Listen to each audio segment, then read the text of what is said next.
Hello and welcome to the Navy Blue Corner. I'm Ian, joined as always by my good mate Lockie, and another week, another big game. So much needs fixing right now, but look, a win against our rivals Essendon would mean so much to maybe try and slowly turn things around.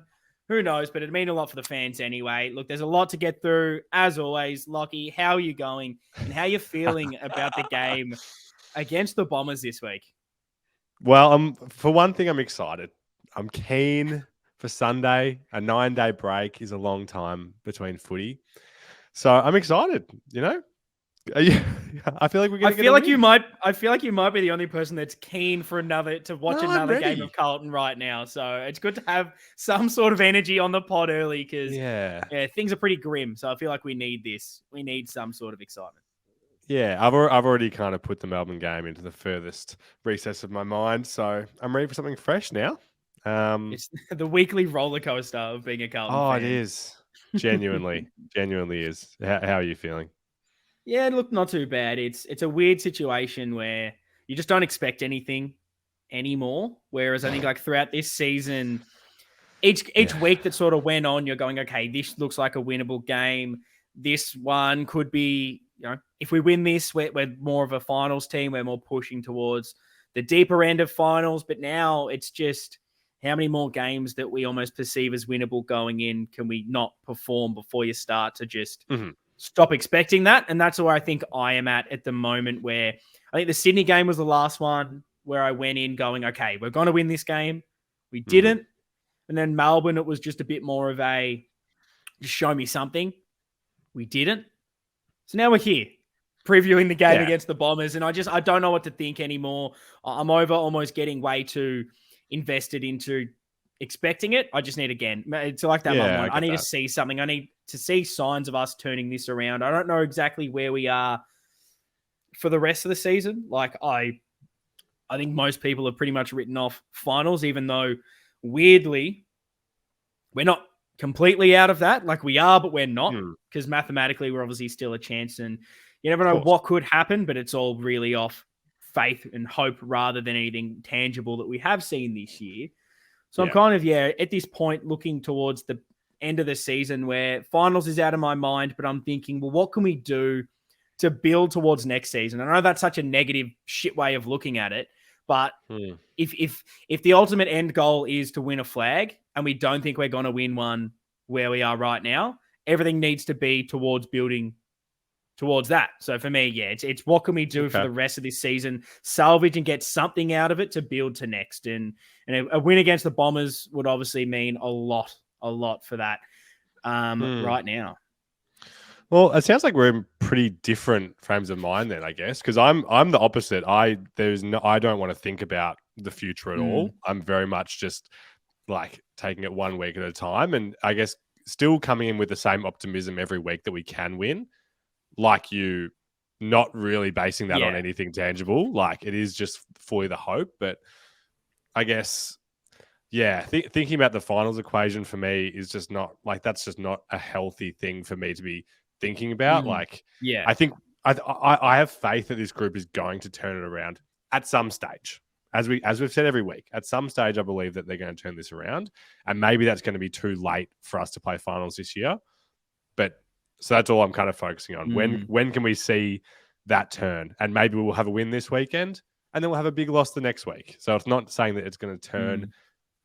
But I don't know. For me, it just feels healthier for me to think about it week to week rather than thinking about that, even though I understand why you are. Yeah, I think probably our slight difference there is my brain isn't like certain that this group will eventually turn it around. I think that's kind of why I've then jumped a bit further. Not to say that it can't, because I think we always try to look at some sort of positive, and like it can. It obviously, things aren't going well, but if we've seen this group play a lot better than they are currently, which we saw last year, even if it was just for that first half, and then it feels like a lifetime since then, they've shown it.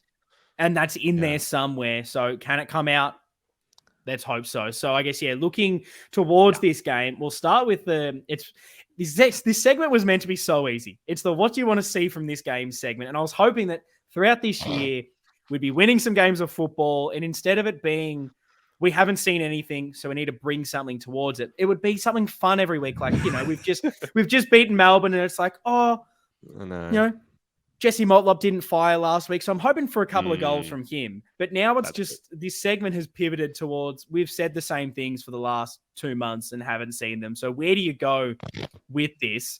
Do you have any new sort of take? And it doesn't have to be as, I guess, specific towards this needs to happen for us to win or anything like that. Maybe you just want to see a player perform this week, or you want to see a certain something. Is there anything down that tact for you that you can kind of pin it on this week? There really isn't, because I think you framed that up really nicely. Like when we were traveling well, it was like the little things. Like I want to, like this one thing isn't going that well. So let's see that this week. And last week I was talking about Harry, and it's like, if he can just turn it around, then like that'll put us in the right direction. But it's like, I'm just not in that headspace right now. We need to see the big things, the risks, like the swagger. Like it's got to be a whole different looking team for us to get wins. And like I said before, it's a win this weekend. Like, it's as sad as it is to say, that's not gonna give me confidence for the rest of the season. Like, just to win, it's got to be the eye test. It's got to be, wow, where has this team been? And that doesn't necessarily mean a 50-point win either, but just the way that we go about it. So, yeah, look, it's the way that we go about this game for me, and it's the most broad thing you can possibly say, but it's the only thing that'll kind of make me feel like this was a successful week, I think. No, I love that. I love that answer. Mine, I haven't found something fun to bring to it, like an individual player or anything like that. So I've gone a slightly different tact of going a bit more specific with numbers to what I want to see this week. It feels like it's the same for many, but I want plus 50 inside 50s, because last week I think we got something like 39. It wasn't good enough. So get that up to the plus 50s. And I need to see a score over 85, please. We've only gone over 85 3 times this year. Any guesses on what 3 games they were, Lockie? Do you reckon there's a bit of trivia for you this week? 3 games in 2023, gone over 85 points. Which ones are they? It's definitely West Coast and Geelong. Yep. And then the third one. I'm getting a mental blank. It's a win. So that narrows it down. Yeah, okay. I'll say Giants. Was it? It was North. So good to see I was there and you didn't really take in that occasion well, which I appreciate. Too busy complaining about the Marvel filth. Good to see the memories that we've built together have really, ingrained themselves on you. But that's what I want to see, because I think it goes on to everything that if we get the ball in there enough, that means we're generating it in the middle. We're taking risks. Things are happening. Ball movement should hopefully be there. And when it's on the scoreboard, it means we're playing more freely. So I've gone a bit specific with it. If you're listening to this at the moment, let us know what you want to see from this game. It can be as broad, it can be as specific as you like. Feel free to head over on any of our socials at Navy Blue Corner. DM us, tweet at us, whatever you want. Get that in. And if you're watching this on YouTube, drop it in the comments. Really easy to do while you're following along. Any thoughts you have throughout this, it's probably the easiest place to engage. And I'll be sure to be in the comments to reply back to all of you and have some nice discussions along the way. So speaking of those that are listening and watching, we've got our lovely listener questions segment here. Threw them out on Instagram, threw them out onto Twitter. So what have the people asked this week, Lockie? Oh, I love this question. These are the kind of things that get your blood pumping on a preview episode. So from Raceboy 458, which player do you guys trust? Which player do you guys trust to come out and play with the passion and intensity we as fans expect when playing against Essendon? Oh, that's a hard-hitting question. I love it. This is probably the worst thing. There's only 2 people that I envision when this happens, and I could not think of it from anyone else, which maybe isn't good. Always? Matt always, yes, because he's Yeah. just always like I take back to I swear it was a game against them where he kicks a goal and immediately goes straight into someone else, give him a bit of a jumper punch. And every time he kicks a goal, it gets me excited because he goes to a absolute 180 out of 3 on any kind of scale of how ridiculous he is celebrating that goal. Whether we're 100 points down, he'll be there tugging at the jumper, trying to G up the fans. And the other one's Charlie Curnow, who I think does a similar thing when they're up and about. Whereas, I don't know, I don't see a lot of that from the rest of them. Maybe a Cottrell, maybe you could throw him into there a little bit. But I thought that was going to be your second, yeah. Yeah, I think it's probably it where you just, this game needs to mean more for so many reasons. And we just need to see some kind of fire in the belly from them for once, please. I just don't want to see another placid performance. It's a bit of a sad answer, isn't it? It is. Let's know yours if you've got anyone different as well. When you think about our players, God damn, it's not that. Yeah. There's just so many guys that could be that guy. Should be that not guy. Yet, I guess. Maybe there's time for some of them. But I want to say Patrick Cripps, but we'll see. Show it, Rick. Pretend it's Caroline Wilson out there. Come on. Oh, yeah. Okay. Superbad? Heard of him? One of the greats. What can we do to clean up our ball use this week? Or should we encourage a more chaotic, that's a bit of a buzzword at the moment, style and not worry about the ball use as much? I think Superbad and Vossi have been chatting. Hopefully. That is a combination I would like to see. Get Superbad in the coach's box, please. But yeah, look, I think it's obviously the ball use, the basic skills, all of this hasn't been there, but also the risk taking hasn't been there. And I think the emphasis for me is on that, just taking the game on at all costs.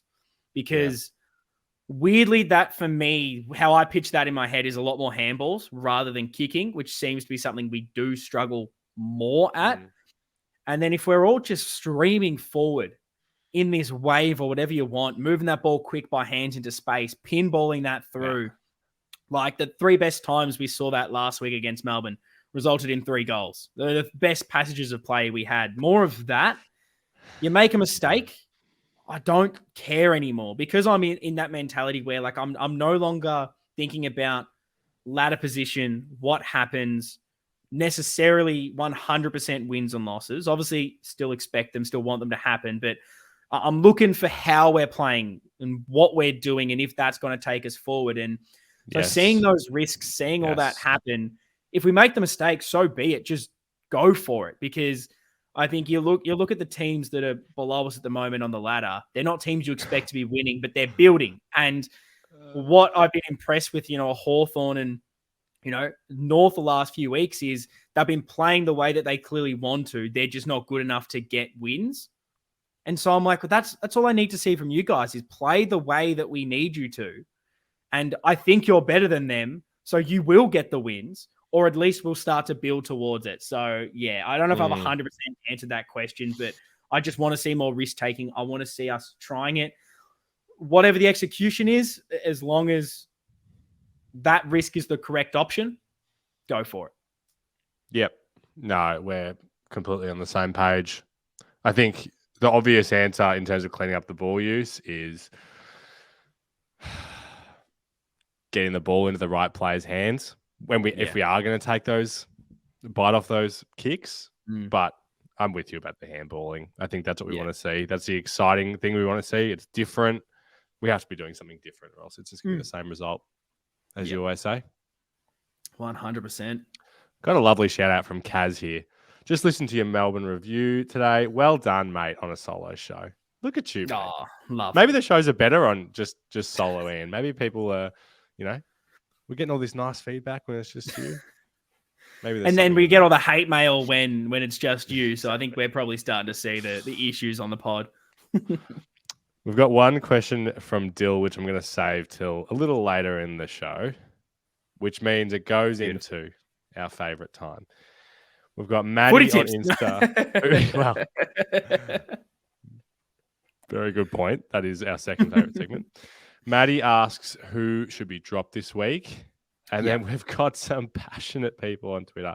Luke is asking, I won't read the tweet from Luke here, but I love the passion. He's just asking about Ed Kerno being recalled.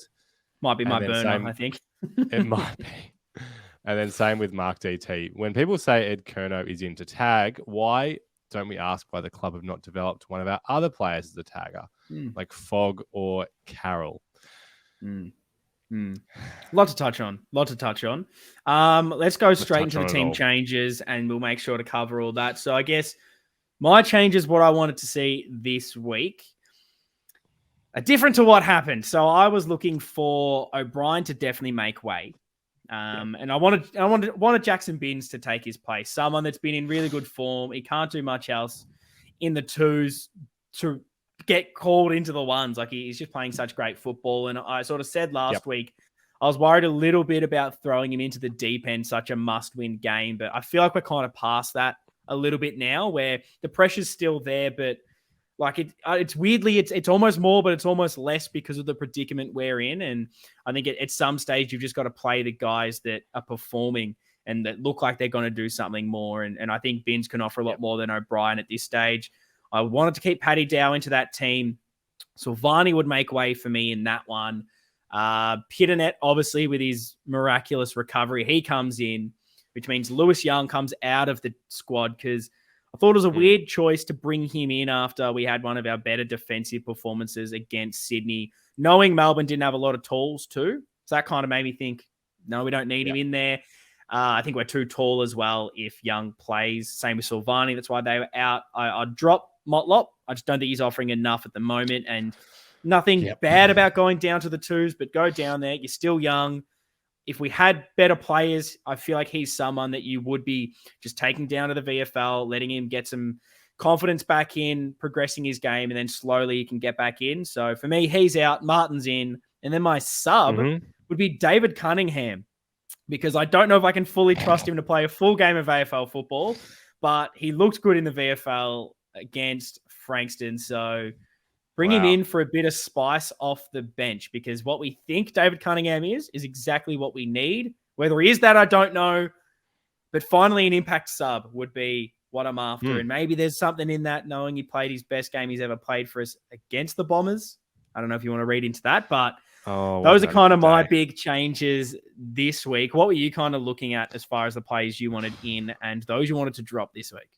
Yeah, I was actually pretty much exactly the same, except for one, which I'm just trying to think of yours off the top of my head and look at my list. I wasn't going to bring Young out nor bring Binns in. So I think... So you're going to keep O'Brien in there, or what were you kind of looking at? So it was going to be Silvani, O'Brien, and Motlop as the guys to come out. Yep. For Pitt, Dow, and Martin. Okay. So pretty similar. Pretty similar. I think, man, yeah, got to give Dow the full crack. Like, there's no better time. I think knowing that Martin's fit, I'm so with you on the Motlop. We've been speaking about that for kind of over a month. It's like, you know, that's just where these guys are at. Like, Motlop's only a year further into his career than Binns. Like, and we think of Binns as this guy that is, you know, so young and raw and all that. But I mean, Motlop's only got a year longer in the system. So that I don't think it's a bad thing for him to be dropped. Not at all. So, like, that's just the way it is. Which, unfortunately, we don't have a lot of depth in that position, which then makes it feel like he's more of that first teamer getting dropped. Yeah. Totally. But that's why, you know, but a lot of the things that we want to see in a guy like him, we hope a guy like Jack Martin can bring anyway. Yes. Same with Fisher. 100%. Not going to see it because he was omitted, but similar kind of attributes that we'd like to see. And you know me, I don't like getting too heated about selection. I go on about how much they know so much more than us, all that kind of thing. But I don't understand the Ed Kerno thing. Even 1%, it's getting actually ridiculous. And I don't want to pot him because it's not about him. But why?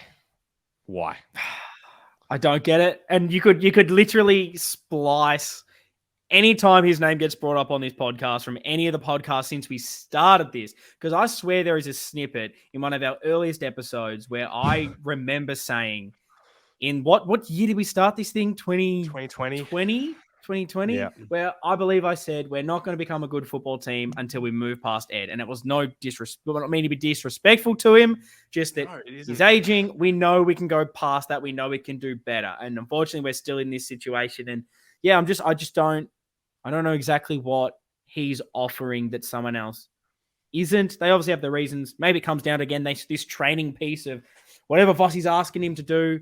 He's the only one doing it. But I think the frustrating part is knowing the ball use is such an issue, pace around the football is such an issue. And he's someone that just seems to walk straight back in. And, you know, you have a guy like Dow that does everything he can in the twos, and seemingly it looks like he probably will be dropped again this week, which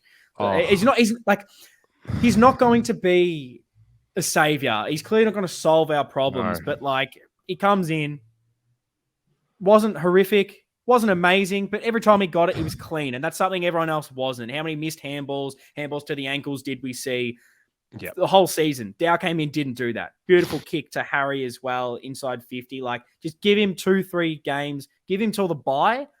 If anything, gets his value up for the end of season where we can maybe get a better draft pick. Like, look at it that way, if anything. But yeah, I think it deserves a chance to mix the midfield up slightly, get some few more guys going through there. And what's the worst that could happen? The changes this week that it's really interesting. Yeah, Ed Kerno straight into the team, Martin straight in, Pitnet straight in. Two of those I think make sense.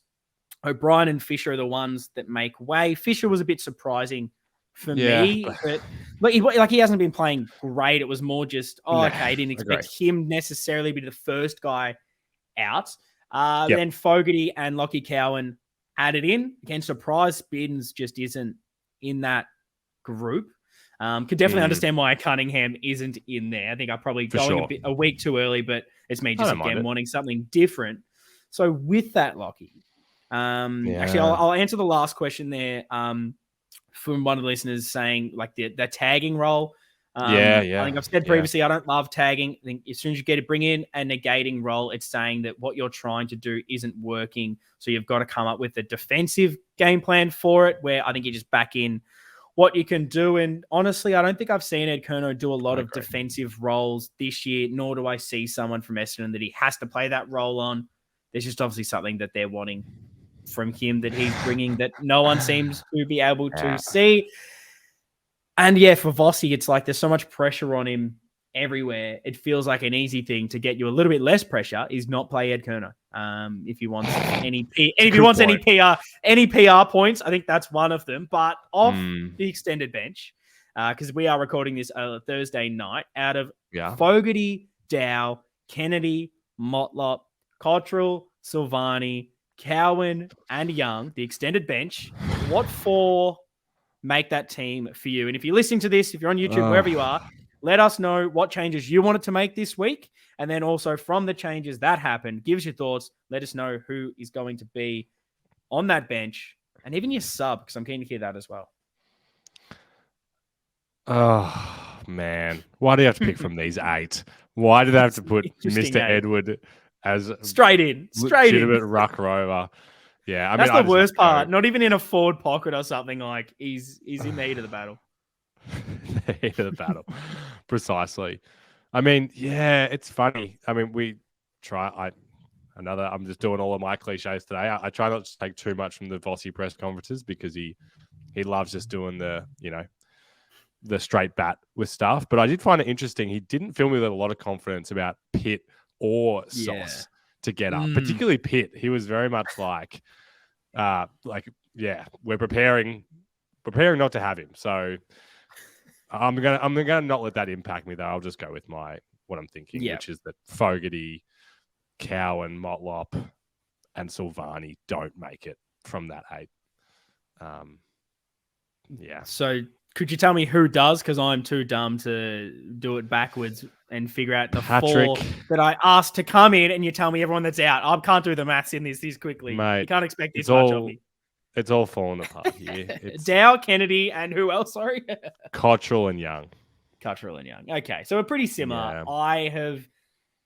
weirdly, out of the crop we have, I've got Kennedy, Dow, Cottrell, but I don't have Young because I didn't have him and didn't replace him. Yeah, I've fair. kept in Motlop, but I don't love it because I did have him dropped, but it was kind of because we've then got rid of Fisher, that kind of role. I don't think we have heaps of cover for that forward half role. And I don't trust Ed Kerno. He pretty much doesn't exist in my team, even though he's named. So I've kept Motlop in there. It was between him or Cowan to try and change things up a little bit with some pace and speed. But yeah, I don't love all of it. My sub from that, flip a coin between Cowan and Silvani. But then again, Silvani's potentially not fit either. So it's just, why do they give us the worst people to choose from this extended bench? Like, make it a bit more fun, please. Put Paddy Cripps on the bench. Then it's, who knows? Who knows what could happen? Yeah, I mean, I get your point about Motlop in that situation, but again, I don't see an issue with us trying a completely different kind of structure if always is kind of the only genuine small forward with those kind of semi guys. Like, I don't know, I don't feel like that's necessarily the biggest issue we're having. Oh man, yeah. Why am I still confident? And you are, which is a good thing to have. And look, we'll get a bit more into breaking down the team we're playing against this week. And because everything's so doom and gloom, let's go with a bit of fun here. I want to hear, Lockie, and I'm also opening this one out to the listeners as well, those watching. Your favorite game, Carlton versus Essendon. Now, there's going to be some people that are older than us that will probably have some better games that maybe meant something a bit more than what we've been able to see. But do you have a favorite game? Or this is where we can just start to rattle off a few as well. Yeah. But yeah, if you are watching this, listening, YouTube, in the comments, like and subscribe. If you're on the streaming, wherever you're listening to this, follow us. Get over to the socials at Navy Blue Corner. Follow us and let us know your favorite game against Essendon. But Lockie, give me yours. Yes. Well, I think the first thing that comes to mind with this question is 2011. Which one? Was that part of your equation? It was both. Yeah. Both just combine them. Just 2011 as a season. It's just one big game to me. It was, that was the first final that I went to. Just an obliteration. The Juddy mark, just an iconic moment. And then also the late in the season game, just another demolition, the Walker mark. It was just Betts goal in the pocket. The Betts goal, just stupid. Just a stupid goal. Yeah. What about you? Yeah. I think the elimination final is massive because same as you. Us not being ridiculously old, not seeing a lot of Carlton success, was the first final I'd been to as well. First Carlton final. Year 9. In the flesh, and to be able to see us absolutely, game was done at quarter time was just something incredible. Nothing I've really been to since, where you just got to sit back and go, how good's this? We're seemingly half decent at football. And then I think there's another couple that really stick out to me. I think one was I think it was 2008, where we're like 36 or something down at quarter time. Fev comes out and just turns it around all of a sudden. We win the game, and it's for me, like so many of these games, they just have like weird little memories for me, rather than it necessarily that game being the best one. Where I remember being at my grandparents' house, and this was where it was like delayed games.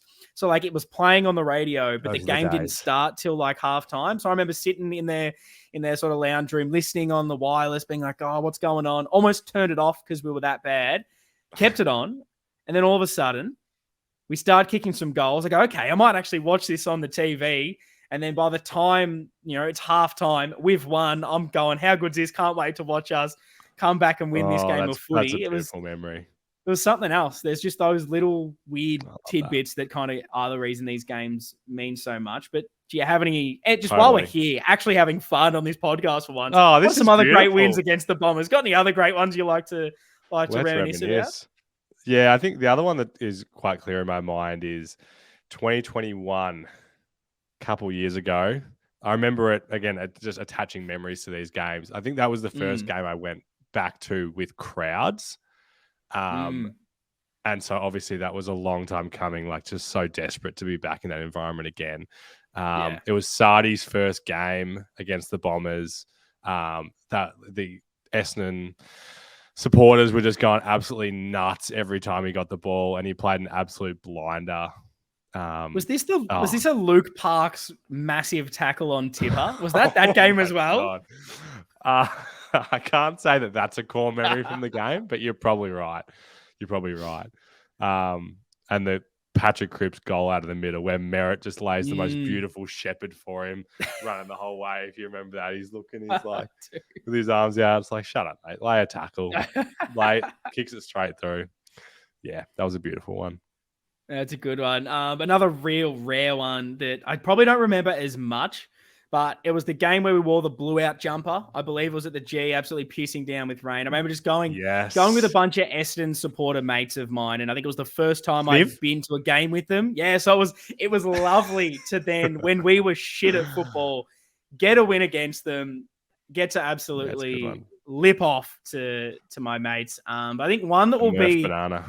Probably, Wendy, he just loved those. And then the on the ground, the celebration, you just love it from Murph. The one that I think every Carlton supporter will be screaming, listening to this one, being like, you idiots, you're about 10 years old. There's one game against, the Essendon that we should be talking about. Obviously, the 1999. 10 years final. Old? We were 3 years old. No, I'm saying they're calling us 10-year-olds right now. Oh, we are right now.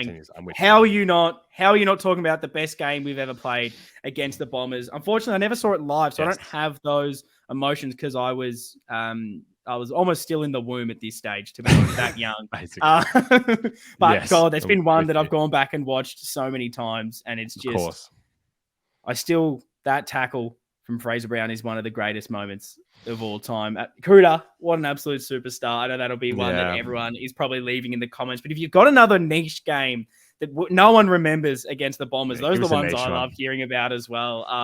It was round 7, 2001, who knows? Something stupid. But let us know your favorite Essendon games. Hopefully, this game this week can be added to the memory bank as far as a favorite game for all of these reasons. But as we start to talk and move to the future, we move to Sunday. Oh, no. What does it mean? The past. I mean, we're back in the present, aren't we? Back in the present. No. It's not good. That's what we'll start doing. Instead of reviewing the current games, we'll find a round 13 win somewhere our lifetime, and we'll just go back and review it. Or we'll just review a game we've beaten Essendon. We'll be like, man, how good's this? Yeah. Everyone's listening, being like, we lost by 100 points. What are you talking about? I'm like, mate, Fev, lace out. You'd never believe it. Let's do the Liam Jones Falcon game with the piped in crowd. Dave Cunningham. That everything, like the cameraman, Simon signed him up to be like the director or cameraman of the greatest dramatic movie next year, because to have that vision lined up behind the man kicking it, and it's sailing through for a goal, and at the last second it flips to the goal line, and it's like, it's fallen short. Liam Jones has hit it with his head. He's got him on the head. Thought that was sailing through for a goal. Another quality win there. But yeah, unfortunately, I have to pull you out of this fantasy. We're going towards the present, the future. What does a win mean this week, Lockie? Because I don't think anyone is under the illusions that we win this week. Everything's solved. We're back. We're great at football. We're going to win the flag. There's clearly still a lot of issues that need sorting. But what does a win, I guess, mean for you? Oh, I hope you're not looking for a pump up here, because it's not about to be. I mean, I go back to just kind of how we kind of open the show. I guess for me, like a win this week, I don't even know how to answer that, because if we lose this game, it doesn't change my outlook on the future still, because I just don't think there's anything enough significant things that we can do right now that is genuinely helpful for that. And in the same light, a win this week isn't going to give me, I don't think, any more optimism that we're going to win the next week, unless it is just a totally different showing. Not just us playing the same way, but getting over the line, because Essendon are pretty mid. Like that's, I don't know. Do you see us with it? But do you see us with a convincing win, having a totally different frame of mind next week? I can't. Unless, like, I literally, don't. like you're saying, unless for whatever reason it's Carlton Richmond round 1 last year, that last quarter for all the quarters. I don't think there's any way I can, from even winning this game, think, okay, things are going to be perfect. Something's been sorted. We're now good. And that's kind of like my point on this, where I think all this week does, like, it takes so much pressure off to an extent, just because I think it's going to be like 6 losses in a row or something crazy at this stage if we lose this one. Yep. Against Essendon as well. You never want to lose against an arch rival. Their supporters are going to be very loud and letting you know about it if it does happen. If it's a big loss, that's when things start to go really sour too. So I think a win here, it takes some pressure off to allow you to go through the next week and not have too many of the stories be about Carlton. You don't have, all these sources from Sam McClure come out, say everything in this club's an absolute rabble. And I think it gives some confidence to the players of, like, okay, it's not all bad, because you keep losing. It's so hard to break out of that. So I think just getting, I hate using this word, but, like, I don't know, that nourishment, just something tangible you can hold on to is, okay, we've got to win. We go on to next week, and just something, a taste of having fun again. I feel like that's something these boys are lacking. They don't, obviously, when you lose games of footy, it's hard to enjoy them. So just a smile on their face can go a long way, and it gives the fans just something. And because it's Essendon as well, for just us fans to be able to go to Essendon and say, we're this shit right now and we still beat you, how good's this? And I feel like it's just something we all collectively need. I agree with that. Just give us the 4 points in any way necessarily and move on. I guess, unfortunately, looking at the other way, if we do lose or if it's a really bad loss, a lot of people are saying, like, is this a end of Voss? Are we closer to that? Are we closer to something? Looking at the flashbacks to the Bolton last game against Essendon, you kind of alluded to it with what you said before, No. If there is a really bad loss, does that sort of change much for you? Do you see this being the start of the end or anything like that? I don't think so. God, this feels, I mean, wow. I feel like I'm down on things. If people are making this time feel like the end of the Bolton era, then far out. They are a lot deeper into this than I am, because I definitely don't still feel like it's that bad. Yeah, no, it wouldn't change much to me right now. Like, and I don't want people to think that I wouldn't be over the moon about a win either. Like, I still go into this expecting that we are going to win it. Yes. I know we're being let down because of our high expectations week after week, but that's still where I'm at. So yeah, I can't say that a loss would change a whole lot, unless, as I've kind of said to you whenever we have this chat, unless someone can show me the evidence and a suggestion of what that could be. Like, yes, yeah. The coach that's there but he wants to take over now, and this is how he's going to do things differently that Voss can't. Like, it's not that I just want to be stubborn. It's just that I'm not convinced that a change like that would actually cause anything different, or arguably be more detrimental than good. Yeah, and I think I've been pretty firm on my view at the moment, where, like, I'm not necessarily in a sack Voss camp. I'm not necessarily in a keep Voss camp. It's more just like, I said this in the review of the Melbourne game. In, like, every time something goes bad, we sack the coach. We're so quick to it, and, like, the players surely are just thinking, like, yeah, anytime it's bad, the coach goes. So psychologically, you've got to have a party, or even just subconsciously, that goes, what's the point in keep going and buying into this game plan and believing in everything if all you think that's going to happen is they're not going to stick to it? We're not going to keep going. We've just started this 5-year plan, and immediately coach is gone. And then obviously the president will go in a year due to the constitution. Brian Cook's not contracted for that. What are we doing? Like, you've got to have some stability. I don't want stability for the sake of it. Do it because you think it's the right thing to do, and it's to do with your plan, and you think everything will be right at the end of the day. But I just think that you can't just get rid and think that that's going to solve the problems, when how many times has that not solved the problems? You got to give them a chance to get out of this. Players, coaches, everything. And there's a part of me that, because you hear these things, I don't think they're true, but like they're setting targets of Voss must win this amount of games to keep his job. And it's like, I don't think that's happening. But if that was happening, that's like just the dumbest shit to do, because it just puts way too much pressure on every decision, where it should always just be known that, like, if you're not performing, eventually you could get sacked. But everything should be, again, going towards his premiership, going towards getting better. And if he has to now change his plan because he just needs to get wins rather than this, well, this is the game plan, this is what needs to happen for us to win eventually. It's not working now, but he thinks it eventually will. Then him having to then just change that for the sake of the sugar hit, get enough wins to hit a target, and then we're back to square one pre-season. Yeah. Well, that doesn't fucking help anything either. So, I don't know. They've backed him in at least to the end of the year. I think that's when we really go for it. Clearly, something does need to change, though. We're not saying just stick to the plan. Freo's been able to change things up slightly. Everyone's drawing comparisons to Melbourne the year before they won the flag, where things weren't good in the first half. They had similar stat lines to us in certain things. We weren't able to get the ball moving. They weren't able to get the ball moving as much, being able to score. They made a few changes, started to get more intercepts in defense. Obviously, they fixed it and won a flag. Don't think that's going to happen to us. I don't think we're going to automatically win the flag next year, but clearly changes can be made to move you towards better. And I'm hoping that that's where this week leads us. And I think that if we're saying sack the coach every single week and just continually, that's all we're talking about, I'm not sure that's going to help anything at this stage. You kind of just have to ride it out and sort it out at season's end. That's how I'm taking it anyway. Let an assistant take the reins for the next 10 weeks, get 7 wins, and then make him the head coach? That sounds like...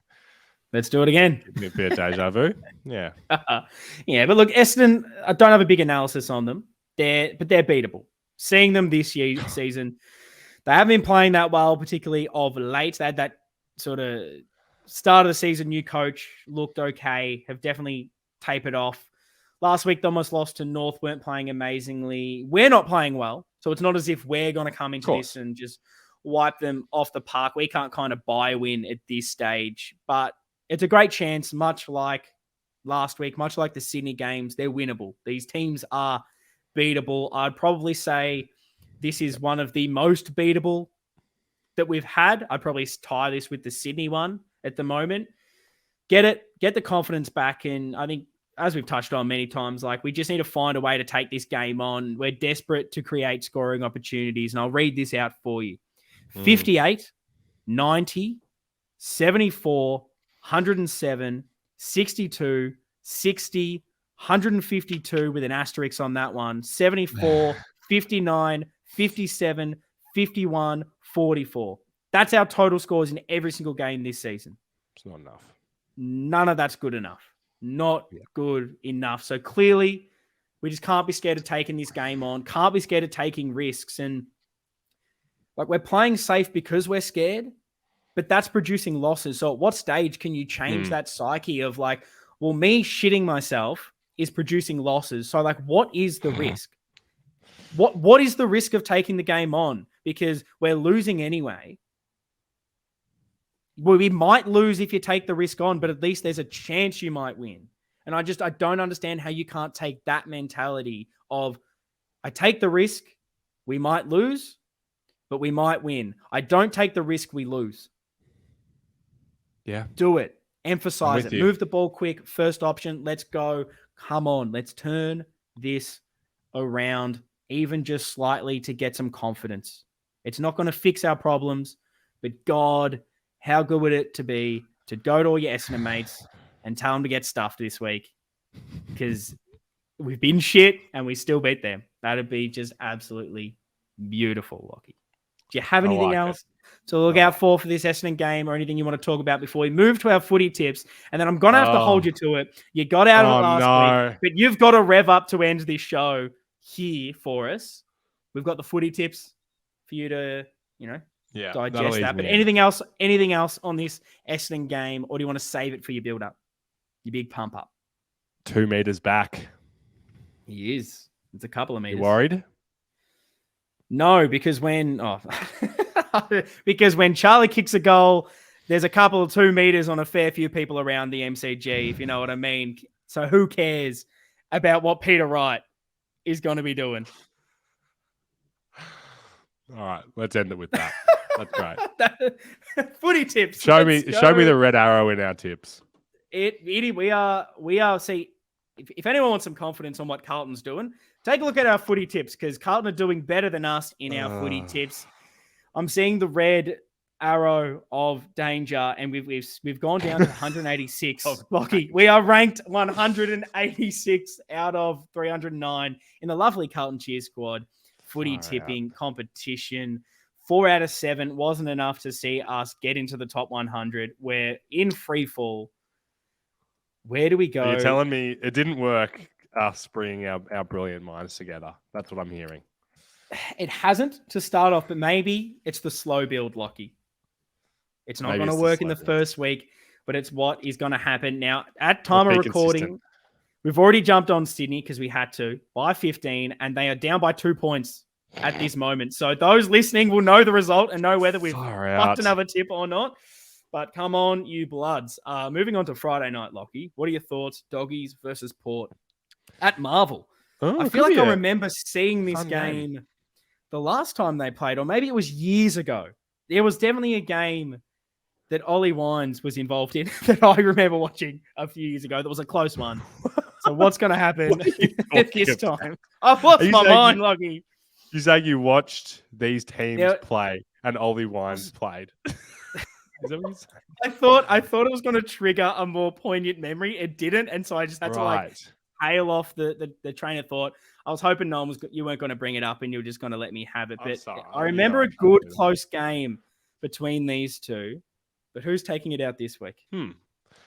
Wow, this is a tricky one.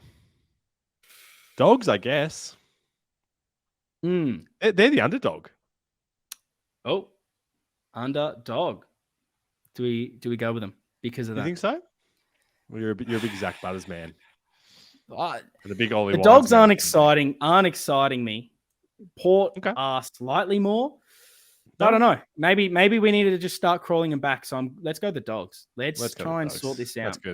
Hawthorn versus Brisbane MCG. Lions. Adelaide versus West Coast. Adelaide. This could be disgusting. Yeah. Freo versus Richmond. Yeah, it's got to be Freo. I think. North versus the Giants. Blundstone Arena. That's exciting. Give me a player that's played for both of these teams. Played for North and the Giants. Oh, there's definitely one. Aiden Core. Yeah, I was going to say. Yeah. Nailed it. Yeah. Love that. Far out. I reckon North. Coming off the close loss last week. Wardlaw, he's your man. Phillips is in form. Yeah, it's at Blundstone. Let's go it. Let's go the North. At some stage. I don't mind that. Yeah. Yeah, I've found the game, mate. 2021 Bulldogs versus Port. Port win by 2 points. Absolute thriller. Everyone jump on the YouTube and watch that absolute delight of a game of football. Ollie Wines definitely played. 3 votes probably. Correct. Brownlow, yeah. Carlton versus Essendon. Do we do it? Because every time we tip Carlton, we lose.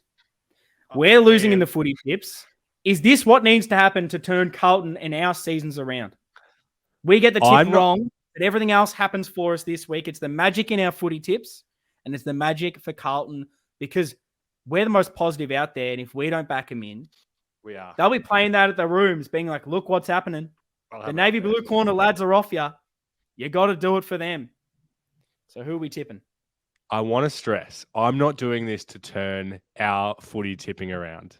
As much respect as I have for the Carlton Cheer Squad footy tipping comp, I'm doing this to turn the Baggers season around. We're tipping the Blues? No. You're going against us. You're going against us. Well, again, I will say, in my personal footy tipping at work, the only round I've tipped against us this year was Geelong. Man, what has that done for us, mate? And we won. So guess what? Maybe this is what we need. I'm saying. It's the GR. Play it, Vossi, in the room before the game, please. Let them know. That's it. That's what we needed. I like it. We're gonna win. King's birthday. Excited. Charlesy, he's getting up there. I tell you what, big birthday. Get those chubby hands out and about. Melbourne or Collingwood? Who takes this? Wow.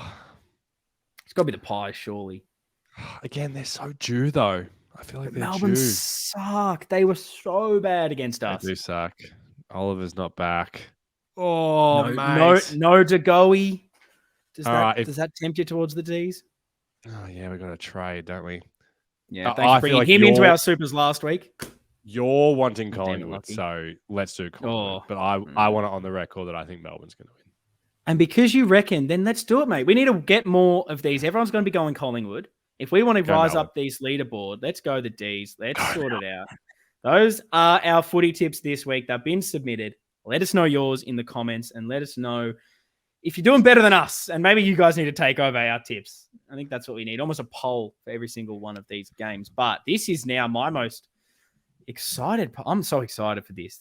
This is the best part of the pod. This is the best part of the podcast. Lockie, he's put his hand up. He has not been happy, apparently, with my pump ups. And so he's taken the reins and he is ready. Yeah, I don't prepare for mine at all. Please. There is nothing. Let me see. I've written Lockie Bingo, which I didn't even get to talk about. So that's how good my script's going. Because you were talking about like, another one of my cliches. And I was going to say, mate, we should get Lockie Bingo cards going, but I never got to it. And that just tells you how much I'm not. Yeah, things I'm saying. So I'm like, I've got something to add to this conversation so I don't forget. But that's it. I do forget. And that'll tell you right there that nothing is scripted on this podcast. Because if it wasn't, it'd probably be a better podcast, I bet ya. But Lockie, take us home. Get us G'd up. Tell us why the Blues are turning it around and beating the old enemies, Essendon. My mic is muted. I'm off. Do you want to just leave me and the listeners? In fact,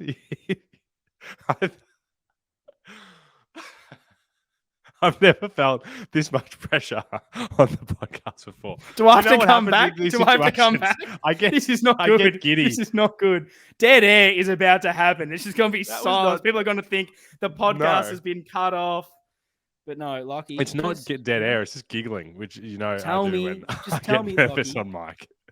From the heart, why do you want us to win this week? What will it mean if they can bring it home? I need a bit of excitement from you because I'm feeling down in the dumps, and I need your positivity to uplift me. All right, thanks for not putting any pressure on me. I'm definitely not going to try and sell like why we're going to win this, because we talk about it every single week. We say what we want to see. The people in the media say what we want to see. Voss says what he wants to see. He's like, we just do this and we'll be fine. And then we don't say it. But I think for me, the thing that I try and come back to, it's always after our review episode. I'm thinking about this team throughout the week as we prepare for this episode. And I just think about this actual group that we have right now. Like we've been fans of this club for 26 years, and we've had some playing groups and some players over this time that we have not felt invested in at all.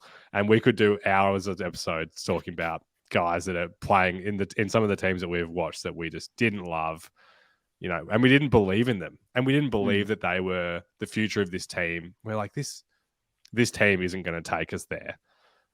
And under this era, I mean, the majority of the time, I felt like this is the group that's going to take us there. And I honestly still believe that they are. And when I think about so many of these individuals, like, I know how hard they're working and how badly they want this too. It's not just us as fans that want this. Like, again, Patrick Cripps is at risk of playing the most games ever and being the most highly decorated player without playing a final. Like, you don't think that he wants this so fucking bad. And he's the top of it, but every one of these players is, in my opinion, trying their absolute guts out, giving it everything. So I think the least that we can do as supporters, and the way that I look at it, is get behind them, make it a bloody loud MCG on Sunday night, get around them as much as we can, and they'll repay us eventually. I think it'll be this week. That was beautiful. Well, we're going to beat the Bombers. We're going to get it done. We'll be back here next week. Go Blues. See you guys next time.